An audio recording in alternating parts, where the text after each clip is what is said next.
छगन भुजबळ बीडमध्ये दंगल घडवणार गृह मंत्रालयाने भुजबळांचा जामीन रद्द करावा अशी मागणी मनोज जरांगे पाटील यांनी केली।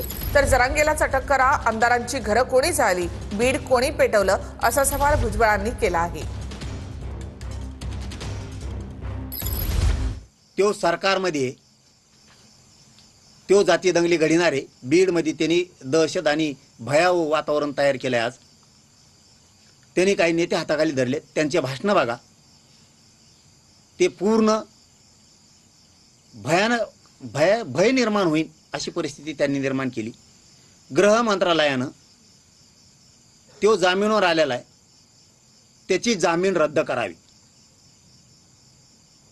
नसता राज्यात अराजकता माजविल तो। अरे खरं म्हणजे जरांगेलाच अटक करायला पाहिजे। कुणी जाळलं बाबा बीडची आमदारांची घरं? कुणी जाळली? हॉटेल्स कुणी जाळलं? अख्खं बीड पेटवलं कुणी? त्या पद्धतीने तू सांगतोस काय की जे आपल्या विरोधात जाईल काय त्यांना काय चोपून काढा, त्यांच्या भाषेत ते बोलतायत।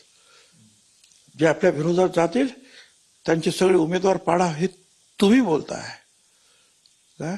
मारामारीची भाषा तुम्ही बोलता। देवेंद्रजी फडणवीसांनी दिल्लीतल्या महाराष्ट्र सदनातल्या भ्रष्टाचाराविषयी मोठी मोठी भाषणं दिलेली आहे।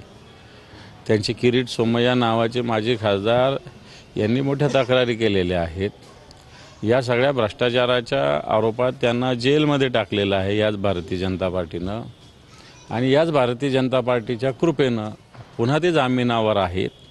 आणि हे जे मनोज जरांगे पाटील बोलले, काय चूक बोले?